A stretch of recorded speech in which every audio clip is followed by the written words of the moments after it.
Sing that shit.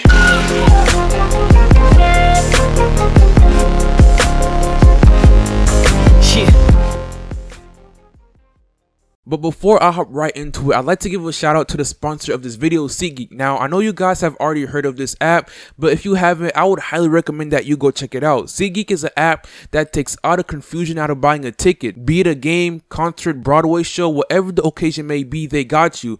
And they even give you a out of 10 score on each ticket to know if you're getting a good or a bad deal. Green good, red bad. And if you're still kind of iffy on it, if you use my promo code ModernHoops, you'll get $20 off your first purchase. And there will be a link to it in the description box below. And remember, if you use my promo code ModernHoops, you will get $20 off your first purchase. So go check them out.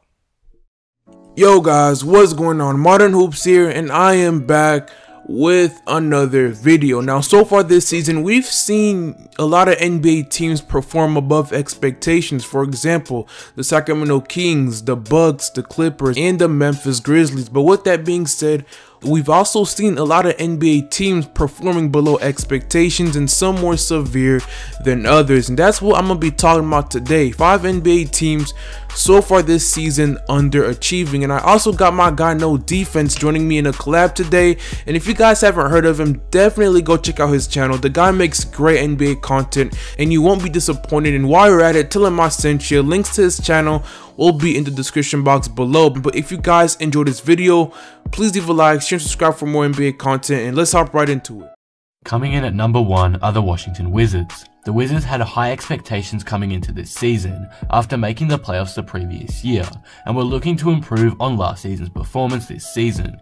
But clearly, that didn't work out, as so far this season, their record stands at 6-12, and were once at a shocking 2-9. So how are they underachieving? Well, it's mainly due to their chemistry issues. In the Wizards' most recent era as a franchise, one thing that stands out the most about this team is they can't play together. Over the last few seasons, all that was being spoken of about the Wizards was its terrible chemistry between teammates and staff. It's now reached its tipping point this season. Apparently all players on the Wizards roster are available for trades now, which isn't a good sign for this organization. Overall, this team has been pretty lackluster this season, and I know they've had a season similar to this a couple of years ago, where they went from a 2-7 start to taking the Isaiah Thomas-led Celtics to 7 games, but I think with all the rumors going around, all the fights breaking out within the team, I think there is no chance this team can revive its playoff hope this season. So coming at number 2 is, of course, the Boston Celtics. Now, so far this season, the Celtics haven't looked like the team we all thought, they'd be. Last season, the Celtics went 55-27, finishing 2nd in the Eastern Conference, and they went on to have an amazing playoff run and even made it to the Eastern Conference Finals while missing 2 of their best players in Gordon Hayward and Kyrie Irving throughout the whole entire postseason. Although they did lose to LeBron and the Cavaliers in the Eastern Conference Finals, a lot of people didn't even expect them to even be there. And the progression that Terry Rozier, Jaylen Brown, and Jason Tatum displayed throughout the whole postseason, and even having some clutch performances, really shocked a lot of people, especially Terry Rozier and Jason Tatum being his first season in the NBA. They also had a couple of great role players in Al Horford, Marcus Smart, and Marcus Morris, and not to mention they also had arguably the best coach in the NBA in Brad Stevens. And accomplishing what they did without their 2 best players in Kyrie and Hayward was an amazing feat. And the thought process was a healthy Celtics team could be the best team in the East and even rival the Golden State Warriors with all the talent that they possess.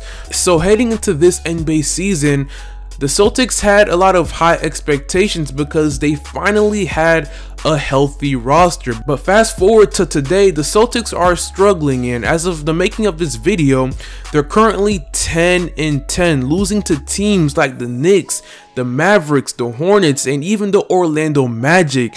They've been losing to teams they're not supposed to be losing to, and struggling against elite NBA teams. They just haven't looked like the team we all thought they'd be, and I feel like the reason behind that is because, 1, of their mentality, and 2, personnel. See, the Celtics aren't the underdogs anymore like they were last season, so they don't have that same fight or energy to prove people wrong. And also, the Celtics have a lot of talent, maybe too much talent, and trying to integrate them all may take some time even for someone like Brad Stevens. And if you look at the Warriors or the Raptors, the players know their roles and what they're supposed to do, but the Celtics are still trying to figure that out. But there's still a lot of time left in the season, so hopefully they can figure things out.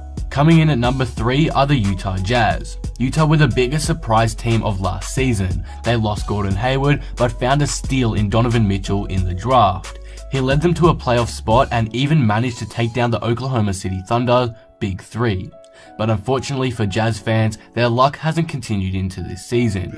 In an extremely tough Western Conference, the Jazz are currently sitting outside the playoff picture in 13th, with a record of 8-10, clearly not living up to the expectations that were placed on them coming into this season. Even imagining them in the East, they'd still be outside the playoffs in that conference. So how did this happen?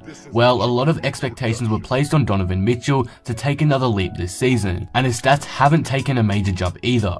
He's averaging only 1 more point per game from last season, and his 3-point percentage is at a below average 30%. Obviously, you can't blame everything on him. He is just a sophomore player. There are other reasons too, like teams around them not getting better and the Jazz not doing much in the off-season, but some of it is Mitchell's fault for not improving his game too much of a degree.